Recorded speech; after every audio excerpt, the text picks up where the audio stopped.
What is going on, everyone? JP MMA here, back with a brand new video. Today I'm just going to be quickly recapping the main card of yesterday's fight night in Mexico City. Moreno versus Erceg. It was a pretty fun fight night.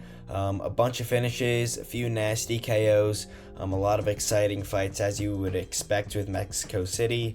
Unfortunately, Pyfer and Gastelum was off due to Pyfer pulling out after eating some bad food at a Mexican restaurant. He said he's never going back to Mexico. Either way, that sucks. That was one of my most exciting fights on the card. But either way, we're going to start off. We're going to go over the first fight on the main card. Ronaldo Rodriguez gets fraud checked by Kevin Borjas. Kevin Borjas honestly wasn't that bad of an underdog look going into the fight. Looking at Rodriguez during the fight, I'm saying to myself, how is this guy 17-2? His striking isn't great. He showed some nice grappling in his last fight versus Ode Osborne, I kind of hope that he would do that there. It kind of seemed like he had definitely the advantage in the grappling and not so much the striking, because Borjas is a pretty nice striker, a good chin, and he wins 30-27, outstriking him 83-64. Gets the knockdown in the first. Ronaldo Rodriguez does a little roll backwards and stands up. Pretty crazy to see. I don't know why this guy is such a big star. He got a bunch of followers really just getting dropped. He's not that good. He almost gets finished in his last fight versus Ode Osborne, and almost gets finished in this fight versus Kevin Borjas. He's striking. He doesn't make adjustments whatsoever. He kept getting hit by the same strong right hand by Kevin Borjas the entire fight. His coaches are telling him to go and try and get a finish. He keeps on throwing spinning kicks and wheel kicks, spinning attacks, flashy stuff, things like that. I think the stardom's getting to his head a little bit.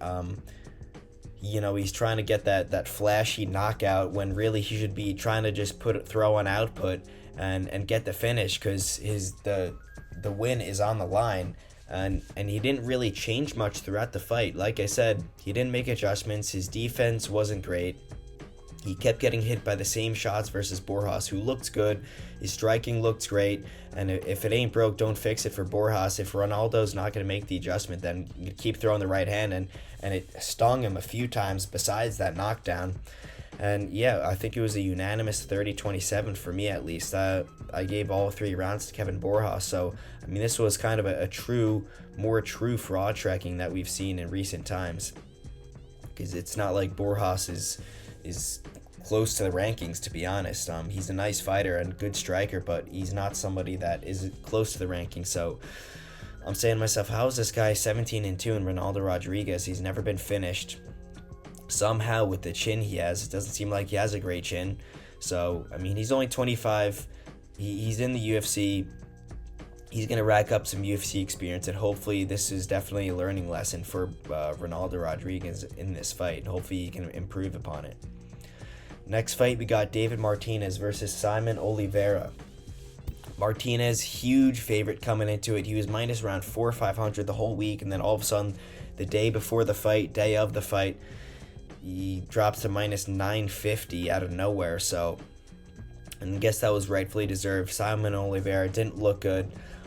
Tried to get the grappling going early on, wasn't successful. Martinez kept it on the feet where he had the advantage, and was ultimately able to land the nice slip and then counter right. We see that a lot nowadays. That's a very popular shot to a very popular counter knockout shot. We're seeing slips out of the punch and lands the right hand, knocks Simon Oliveira down, and is able to finish him on the ground. Great moment for him. He's a surgeon of some type, which is pretty crazy to see. That a guy like that is fighting in the MMA cage. So pretty funny, pretty ironic that he's a surgeon helping people's brains, while his brain maybe not being helped so much in the cage. We'll just say that. Either way, nice to see the Mexican prospect get the first round knockout in Mexico City in his hometown. So yeah, really cool to see there. Nothing much to go over. This fight didn't last even the first round. So yeah, good knockout by David Martinez. Next fight, we got Rosas Jr. versus Vince Morales. I was saying this before the fight when I was breaking it down, and I'm saying I'm not really impressed by Rosas' last fight versus Richie Lang, and this was basically a carbon copy of that. Yes, he got the unanimous decision. He lands 20 to 17 strikes. It was basically a grappling match on Fight Pass. I mean, call it what it is. No strikes being landed. I mean, over 11 minutes of total control time in the fight. Raul lands 4 takedowns. Nothing happening in the striking whatsoever. And Raul lands takedowns in 2 of the 3 rounds. He was definitely the better grappler in this fight. But Vince Morales had a Peruvian necktie sunk in the 3rd round, I'm pretty sure it was. So Rosas was up 2-0 using his wrestling, had a few submission attempts that didn't work out.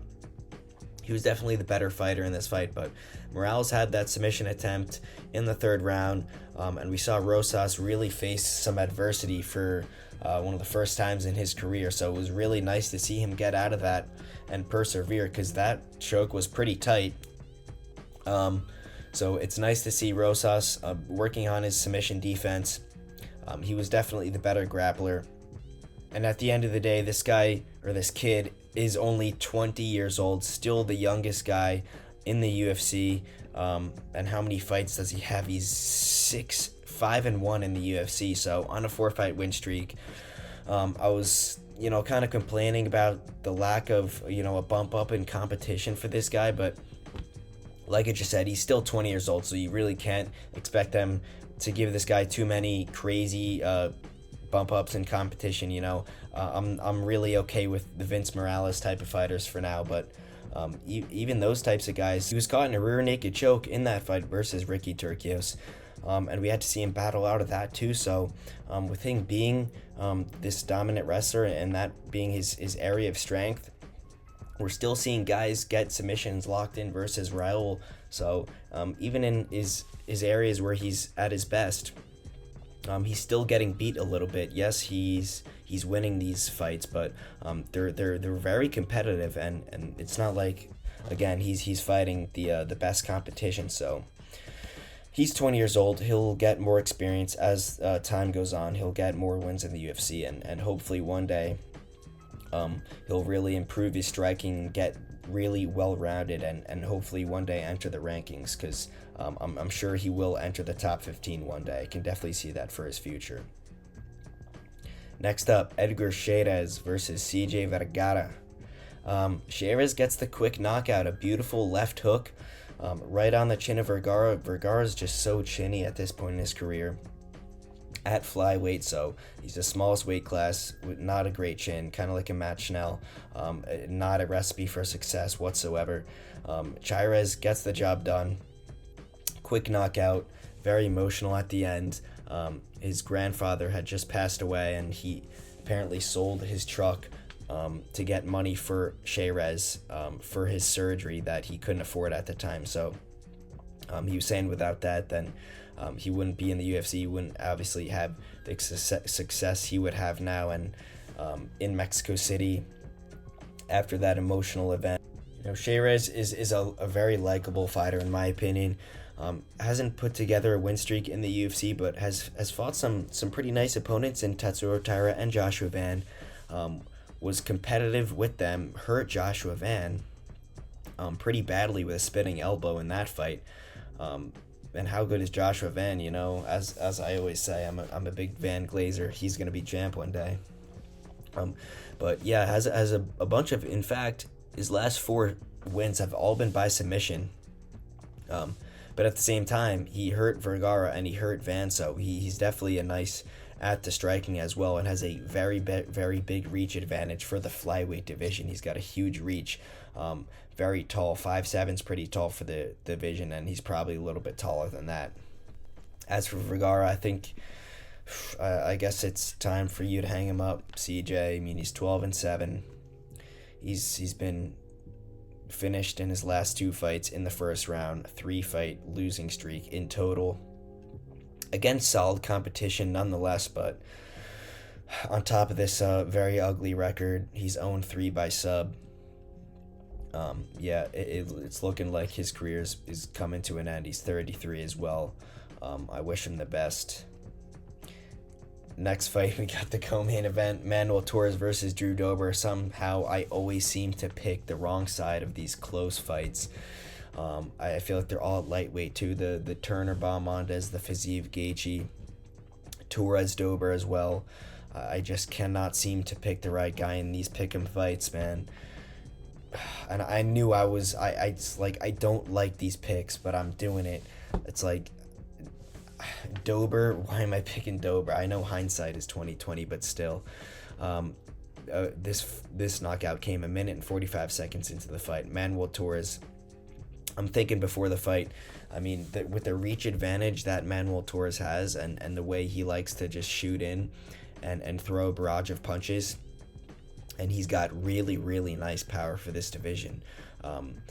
It's not looking good for Dober. I thought that Dober's chin would hold up a lot better than it actually did, but it is what it is. Manuel Torres catches him with the 1-2 down the pipe. Dober's already hurt. He's clinging onto the leg, and Torres is just hammer facing him in the side of the head over and over and over again. You could see the SIG strikes 23-3. Probably 15 of those were to the side of the head when Dober is literally just clinging onto the side of Manuel Torres after being dropped. A late stoppage. Dober probably went out twice, and he was immediately protesting the stoppage because he didn't know that he went out. So he's like, why the heck did the fight just get called off? I mean, that's what happens when you get knocked out unconscious and then wake back up. Either way, really solid win for Manuel Torres, and maybe we'll give him a ranked guy next. I mean, he did just lose to Bahamondes, but Dober, a knockout of Drew Dober in the first round is very, very impressive in my opinion. So he's got an exciting future. I kind of thought that he'd be one of those guys that can finish kind of like Terrence McKinney maybe, that would finish the lower level guys, but once he got near the top 15, it wouldn't end well for him. But he corrected me there. A knockout of Drew Dober, really, really nice to see for him. So I'd like to see him maybe even get a ranked guy next. And as for Drew Dober, it's tough, man. Now he's been knocked out twice. He's 1-4 in his last 5. He's been knocked out twice since 2023. And if you can call that Gene Silva fight a knockout, even though it really wasn't. He took a ton of damage in that fight too, so it's tough to see Drew Dober get knocked out, especially since we all know him for his granite chin. I don't know where he's going to go from here, because he's been getting, less and less good competition as the years have gone on. Bobby Green, Matt Favola, Ricky Glenn, Manuel Torres. Obviously, these guys are decent fighters, but I think he's getting more the prospect type guys, and he's losing to them now, as in Gene Silva and Manuel Torres. He's losing to them now, so I think that's when you kind of have to look towards retirement. It sucks to see Drew Dober. He's a fan favorite, but known for his chin, and when that's going, it's going to be tough for him to win fights, because he's getting up there in age at 36 as well. So if he's not beating the prospects in the division, they're going to have to give him pretty easy fights, or he's going to have to retire, to be honest. I feel like I tell everybody to retire after they lose, but maybe that's just been recently, because that's back-to-back fights I've just advised people to retire. Either way, going on to the main event, we got Brandon Moreno versus Steve Erceg, and I call this to the T. Brandon Moreno, 49-46 unanimous decision, and that is exactly what he got. All 3 judges gave him the decision, 49-46, 1-4 of 5 rounds. First round, Moreno looked insane. Dropped Steve Erceg. I don't know if it was a drop. It wasn't a drop, but he clearly hurt Steve Erceg. He was throwing the overhands. He was throwing the same exact shots that Kai Kara-France knocked out Steve Erceg with the overhand left, reaching up to Steve's chin. And Steve's chin is all of a sudden rejuvenated in this fight. because he got hit about 10 times with the same overhand, the same exact one that Kai Kara-France hit him with, and he just took him. Besides the first one, he just took him. So I'm saying to myself, in round 3, I've seen about 4 knockout blows that Moreno has landed that Erceg hasn't gone down from, and even Steve Erceg landed a nasty uppercut in the second or third round, and I was surprised that Moreno didn't even get hurt by it. So Moreno clearly won the first round. Honestly, rounds 2, 3, 4, and 5 were all very, very competitive. The first round was easily the most dominant round from either fighter, and that was for Moreno. Steve Erceg, you could have given him the second or third round, but you can see the significant strikes, 116 to 89 in favor of Erceg, so that's pretty surprising to see. However, similar to the Oldberg-Blachowicz fight, not a lot of power going on in the shots of Steve Erceg. Nothing really rocked Moreno at all. He doesn't have the big ooh-ah moments, unlike Moreno did. And that's what the judges are going to see. And after all, it is damage-based scoring. If you hurt your opponent, you're going to get the nod, in my opinion, if that's the rules, over the other guy who's landed, 10 strikes in the round compared to your 5, but you wobbled him. You should get the round, and that's what we saw. Moreno gets the 4-1 decision. It's a shame to see Steve Erceg. He's 12-4 now. He's too good to be losing 3 in a row, but it's crazy to see. He bursts on the scene at 10-1 coming into the UFC, gets 2 unanimous decisions versus decent fighters. We're like, okay, this guy's in the top 15, but what can he really do? He gets the knockout over Matt Schnell, who's a ranked guy. Doesn't have a great chin, though, so we're still kind of a little iffy on how far he can really go. Then gets an unexpected title shot versus Pantoja. Goes to a war, very, very close on the scorecards, very competitive, and his stock shoots up. Then he gets knocked out by Kai Kara-France, and we're like, hold on, this guy could, he could have been a one-off guy. And then this Moreno fight, I was saying, this will probably be the true test of who Steve Erceg is, and I don't know, man. I honestly still don't know. I mean, he didn't get knocked out, and it was a 4-1 unanimous decision loss. So, to the naked eye, that doesn't seem good, but, I mean, it was such a competitive fight either way. Besides the first round, you could sense the momentum swinging to Steve kind of in rounds 2 and 3, even though they're about 50-50 rounds. I think Moreno probably won rounds 4 and 5, but they were very close nonetheless. So it's like he's on a 3-0 loss streak, but 2 of those fights are versus the top competition in the world, and he's going toe-to-toe with those guys. 25 minutes, 5 rounds in the cage with Pantoja and Moreno, and being very, very competitive. So it's so impressive to see a guy with, this little experience in MMA all of a sudden, go very competitive 5 rounds with Alexandre Pantoja, the champ, and one of the best flyweights of all time in Brandon Moreno. So yeah, I mean, that's still surprising. I think he's way too good to be losing 3 in a row. But then again, it is versus, 3 top 5 guys in the division. So I'm still impressed with Steve Erceg. I think if he just, puts more power into his shots. I mean, I know power is not always something that you can really improve on too much. That's more just God-given, but he's got to throw with a little bit more intention, a few more knees and elbows and head kicks, things like that, than just, the double jab or the pitter-patter shots, you know what I mean? He's got to get those loud moments that the judges can react from. So that will do it for my reaction to this last fight night, Moreno versus Erceg. And by the way, I just want to give a little reaction to the Gauthier versus Medina fight that headlined the prelims. Gauthier as a -500 favorite versus Jose Medina, who is one of the really tough guys in the UFC, but not great skill. In fact, I mean, what we saw from Medina, I mean, there was such a skill mismatch. Medina, his striking looked really bad, throwing jabs, just like I said with Erceg, no real violence behind it. The physique's not there. he's basically just in the UFC because he's so tough. And Gaultier looked like Ngannou at middleweight. This kid looked insane. His physique was insane. He looked really technical and patient, and and just mature. I was very impressed with his performance, coming from this kid who's just got his 8th MMA fight and is apparently 22 years old.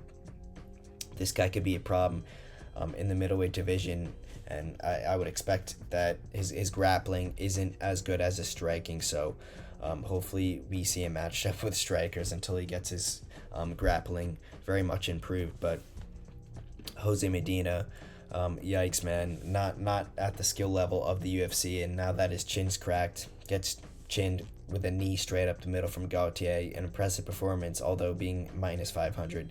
I'm still impressed from Gaultier, and I'm excited to see his future in the division as well. So that will be it for my reaction to Moreno versus Erceg. If you guys like the video, please drop a like, subscribe, and let me know your reactions in the comments down below.